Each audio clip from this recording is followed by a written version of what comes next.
Hi there. You're listening to the Hellenistic Age Podcast, Episode 113, The War of the Three Kings.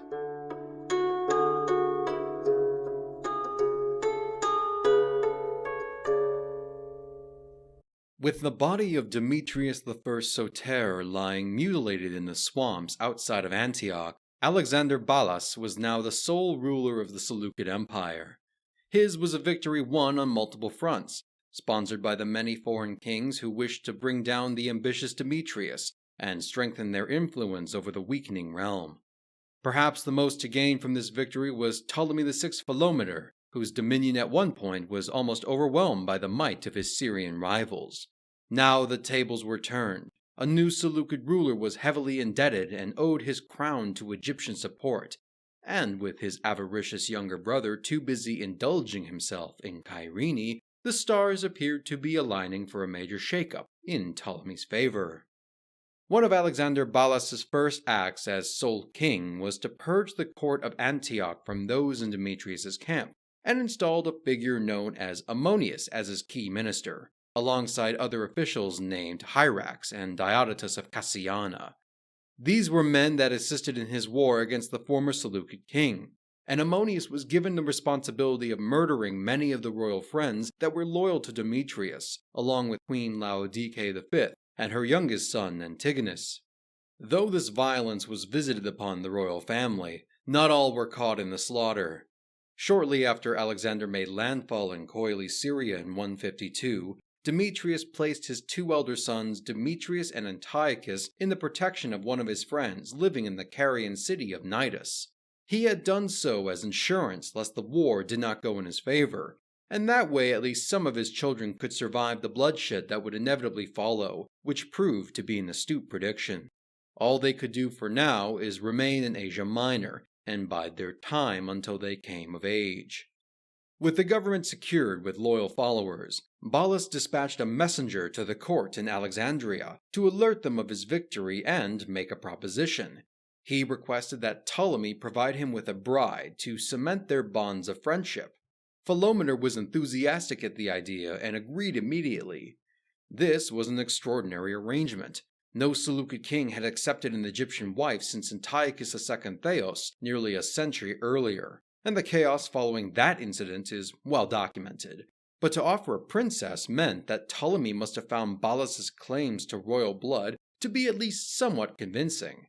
It was also something that ought to have been discussed prior to Demetrius's death, and one cannot shake the suspicion that Balas was intended to be Ptolemy's figurehead on the Syrian throne. Alexander's official Hyrax was certainly a member of the Ptolemaic court, and Ammonius is suspected of also being of Egyptian origin, both joining Alexander's staff during the Civil War. This was made especially clear when the wedding was held in the city that bore his namesake, Ptolemaic, where he personally escorted the bride-to-be. Cleopatra, better known in antiquity as Cleopatra Thea, Cleopatra the Divine, was the eldest daughter of Ptolemy VI and Cleopatra II. At only 14 years old, she was now the Queen of Syria, but despite her youth she would prove to be quite the formidable and ruthless royal lady. To celebrate their nuptials, a rare commemorative coin type was struck bearing the finely detailed double portrait of Cleopatra. True to her name, she wears the headdress of the goddess Tyche, and then the diademed Alexander. These are like those double portrait coins minted by Demetrius and Laodice a decade earlier, but in the largest denominations, tetradrachms and staters, we see that Cleopatra's image appears first, while that of the king is behind her, the earliest such instance in any Hellenistic coinage. Within a few years, she would give birth to a son named Antiochus, the sixth of his name.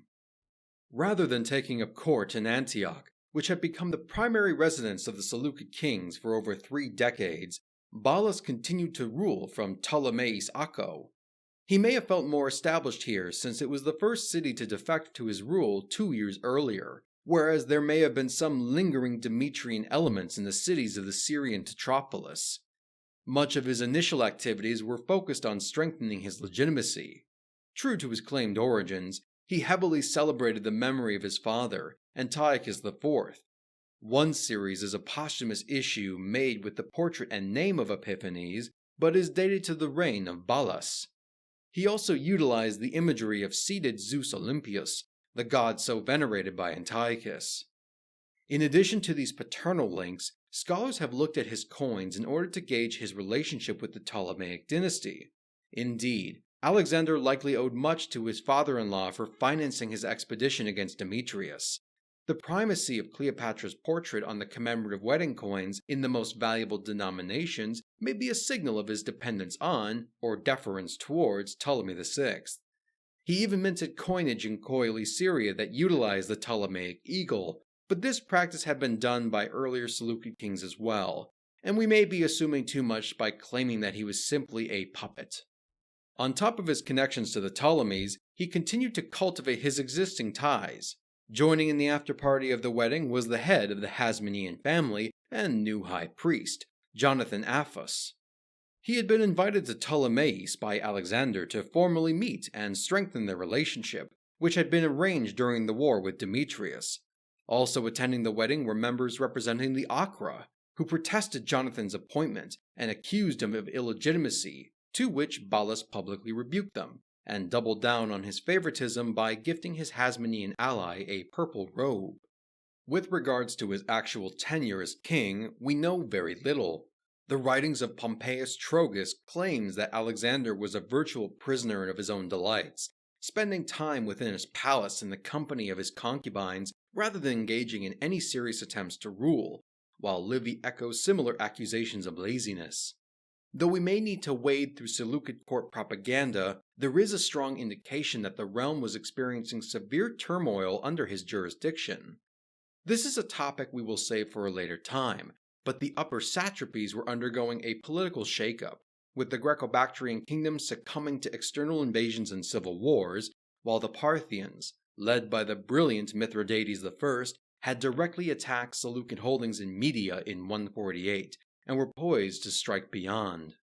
Unfortunately for Balas, and perhaps for the history of Hellenistic Mesopotamia and Iran, this eastern crisis could not be dealt with. Between 150 and 148, Prince Demetrius spent his exile in contempt of Alexander and plotted his revenge. Supplied with gold by his late father at the time of his flight, he contacted a mercenary commander named Lasthenes of Crete to acquire enough soldiers to retake his kingdom.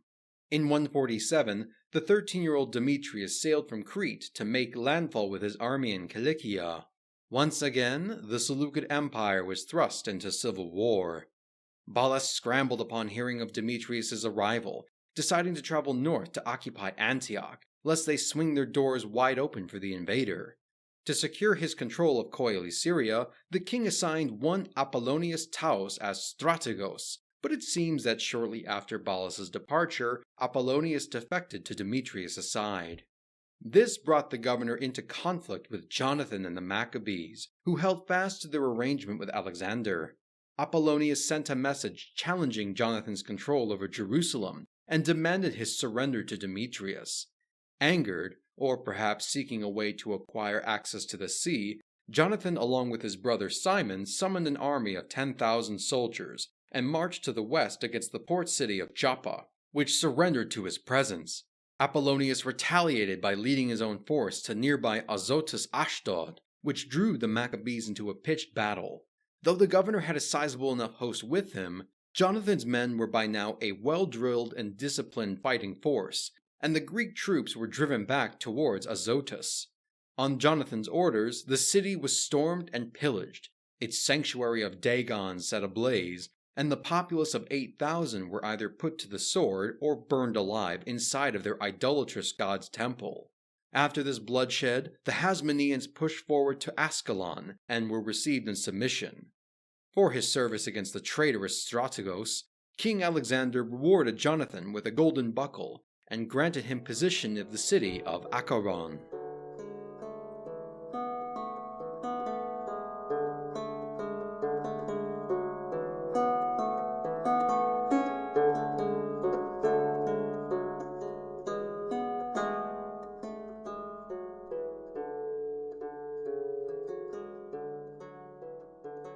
The victories of Jonathan Aphus over Apollonius allowed for Alexander Balas to keep a degree of influence over Coele Syria, but the situation was rapidly deteriorating. There isn't much information that suggests he was engaging in active campaigns against the forces of Demetrius, but evidently Balas faced significant problems in maintaining control over Antioch, as many within the court disliked his supposed self-indulgent tastes and regretted their betrayal of Demetrius Soter. He ended up delegating its governance to Ammonius, Hyrax, and Diodotus, but this was no less satisfactory of an arrangement, as Ammonius was especially hated by the Antiochenes for his oppressive tendencies.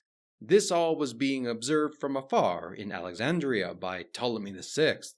Though he had been the one to back Alexander's kingship in the first place, he could clearly see the tide was turning against his son-in-law, and he was no fool. This second round of civil wars revealed the growing weakness in the Seleucid realm, and Philometor recognized an opportunity to not only intervene in the succession of the Syrian dynasty, but also avenge a long-standing humiliation of his family. In 146, King Ptolemy set out from Egypt at the head of an army and navy to journey along the Levant.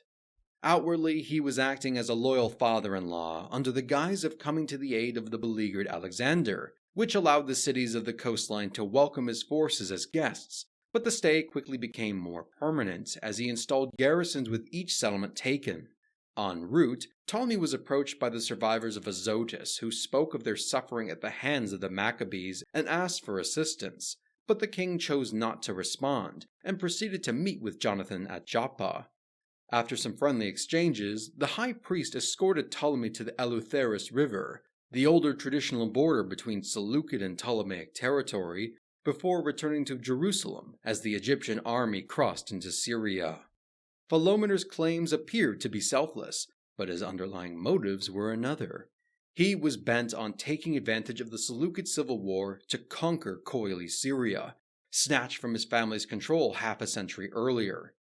It had been 150 years since the Battle of Ipsus, when Ptolemy I took the region from under the nose of Seleucus I, and even after 6 destructive conflicts and the outside intervention of the Roman Republic, this bloody squabble once again would bring the forces of the two greatest Hellenistic empires against one another, and the contest between Balas and Demetrius might very well be considered the unofficial 7th Syrian War. At this point, Ptolemy still maintained his fiction as he eventually settled into Ptolemaic Akko. Here he felt so comfortable in his position that he started to mint coins that officially bore his name, using a Seleucid mint, formerly his grandfather's, that basically overruled Alexander's own authority as king. Publicly, he was still allied with his son-in-law, but a break came shortly after his arrival to the city. Philometor claimed that he was nearly the victim of an assassination plot, and charged the minister Ammonius as the culprit. He demanded that Alexander deliver up this renegade for swift judgment, but Balas refused to do so. It's unclear whether the plot was real. The Jewish authors claim that Ptolemy had conspired to snatch Coele Syria from the very start, thus lending to the possibility that this incident was fabricated, but Alexander's unwillingness to cooperate made him a suspect in the eyes of many. As such, the Egyptian king renounced his alliance, instead pivoting towards the much younger, more malleable Demetrius II. Cleopatra departed Antioch, abandoning both her now ex-husband and her infant child, who was placed in the hands of an Arab chieftain for safeguarding, while she returned to the company of her father. Now by early 145, the Egyptian army was on the march up into the Syrian Tetropolis, capturing the city of Seleucia by the sea, and headed towards Antioch, where Alexander was stationed. On top of everything else, the king witnessed his citizens revolt against him and the hated Ammonius. Balas abandoned the capital, instead taking his forces north to Cilicia, while the rioting Antiochenes managed to hunt down Ammonius, who tried fleeing while disguised as a woman and lynched him in the streets. It seems that Hyrax and Diodotus managed to extricate themselves from the blame of the former regime, but they found themselves now stuck politically in a no-man's land of sorts. Their betrayal of Alexander severed that relationship, but they also were partially responsible for the death of Demetrius I, which would not have endeared them to Demetrius the Younger. With the Egyptian army on the outskirts of the capital, They tried a different tactic. As Ptolemy rode up to the gates of Antioch, he was met by the two officials and the leading citizens, who acclaimed him as their king, crowning him with two diadems, one representing the kingdom of Egypt, and the other the kingdom of Asia. The capture of Antioch was a remarkable achievement, the greatest victory of the Ptolemaic dynasty since the days of Ptolemy III Euergetes nearly a century earlier. Ptolemy must have had a great sense of pride. He nearly witnessed the conquest of his own kingdom 20 years before, yet in a stunning reversal, he was now occupying the Seleucid capital and declared Lord of Asia.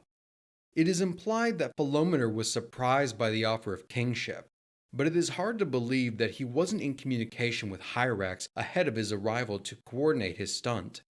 Yet Ptolemy chose to decline the crown, and insisted that the throne of Egypt was enough for him. Josephus explains this on behalf of the king's generous nature, and, more likely, his fear of earning the unwanted attention of the Romans. The Senate would not tolerate a singular master of both Egypt and Asia, having already proclaimed a status quo at Eleusis in 167, which confirmed that Coele Syria was legally a Seleucid possession. Ptolemy instead picked the next best option, urging the Antiochenes to reconcile their past grievances against Demetrius Soter and accept Demetrius II as their new ruler, promising that he would personally intervene on their behalf if the young Seleucid ever abused their goodwill. Demetrius was welcomed into Antioch and formally recognized as king, then was duly wed to Cleopatra Thea. By no means was this an act of charity. The price of this generous support was steep, requiring Demetrius to transfer Coele Syria to the hands of his new father-in-law at the conclusion of the war. Given his youth and relatively weak position, it was an offer he couldn't refuse, especially as a final confrontation was on the horizon.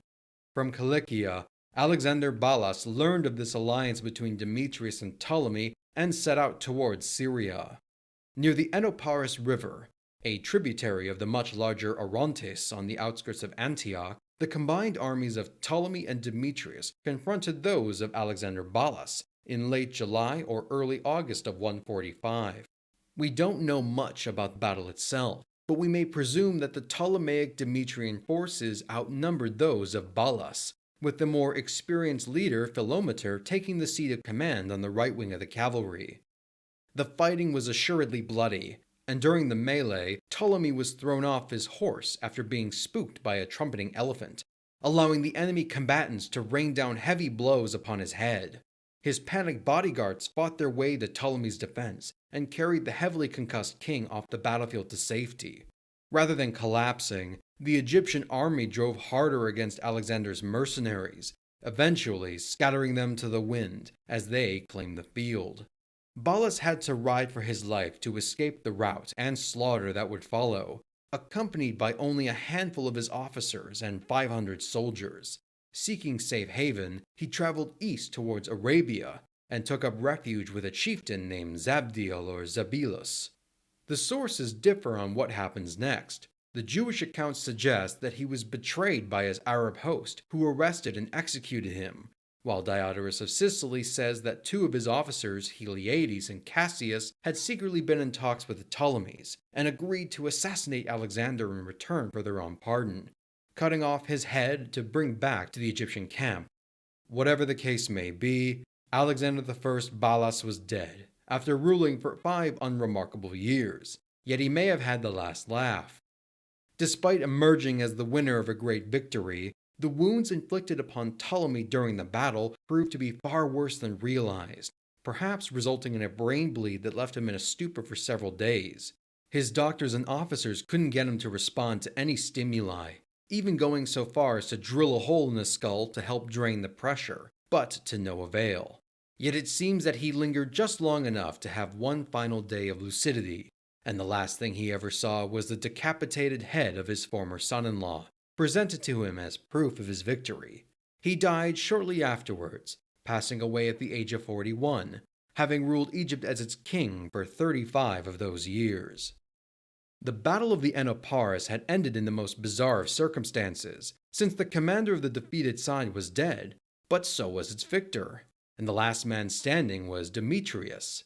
The throne of Syria was solely his by right of conquest, but now the Egyptian army on his soil was leaderless and unsure of what to do next. Instead of escorting them back home or allowing the government in Alexandria to reorganize after the death of their king, Demetrius immediately turned on his former allies and attacked the Ptolemaic forces. He campaigned southwards to drive out any remaining Egyptian garrisons from Coele Syria, many of whom probably had been recalled to Alexandria in the aftermath of the battle. By the end of August, the status quo had been returned to pre-war conditions, and the region was once again in Seleucid hands. In Babylon, a bull was sacrificed in honor of Demetrius' victory over both Alexander Balas and over the Egyptian forces, for which he was bestowed the epithet Nicator. With Demetrius II now firmly on the throne by summer's end of 145, this is an appropriate time to pause our narrative for both the Seleucids and Ptolemies alike. In the last several months, we have covered about 30 years of history in the Levant. Antiochus IV inherited an empire that was still the most powerful state in Asia in 175 BC, and continued to show just how formidable it could be when commanded by a skilled and energetic king in its helm. Yet his was a poisonous legacy, as his seizure of the throne from his nephew set a precedent for how kings were made and disposed of, a pattern that continued for the next four rulers, Antiochus V, Demetrius I, Alexander I Balas, and most recently Demetrius II. This factional split between the descendants of Antiochus IV and Seleucus IV created a terrible situation where rival members of the court would back candidates that would best suit their interests and instigate further civil wars, as seen with Heraclides' sponsorship of Balas, or you would have outside parties looking to find ways to intervene in the succession for their own ends, namely the Attalids of Pergamon and the Ptolemies of Egypt. Since the heartland of the empire was frequently in a state of turmoil, and with the authority of the king in question, this would allow other players to take the opportunity to seize power. The Hasmonean family is our most well-documented example, being able to acquire the legitimacy they sought by playing politics with the various Seleucid factions in order to acquire favors and privileges. In the upper satrapies, the lack of any real royal presence for many years proved to be catastrophic for the long-term health of the empire, and will be the focus of our discussion in future episodes.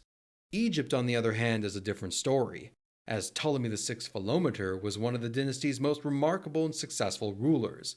Though his reign started off with serious calamities, malignant courtiers, the Six Syrian War, and the machinations of his brother, he managed to guide with a steady hand and display a resilience that enabled him to reassert Egypt as a serious power after decades of strife. Our sources are generally positive towards Philometor, with the likes of Polybius, Diodorus, and Josephus remarking that he was a generous and merciful ruler, though he was not immune to the temptation of launching wars of conquest to reclaim Coele Syria, which ended up taking his life despite triumphing over Balas. Unfortunately, this meant that the Ptolemaic realm was leaderless, and the only suitable candidate would be his brother, the irascible Ptolemy VIII Physcon. One may hope that his time away in Kyrene would soften any grudges he carried with him, and perhaps he had matured enough to be a reliable successor that would stabilize the kingdom. It all remains to be seen. Notably absent from all of these affairs is one key party, the Roman Republic. Despite their vested interest in the stability of the Eastern Mediterranean, no senatorial inquiries can be tracked during this period. From 150 to 146, Rome was preoccupied with affairs in both Greece and North Africa, which resulted in terrible violence on a scale not seen since the late 3rd century. Next time, we will shift focus to these theaters, as we discuss the Fourth Macedonian War and the Third Punic War.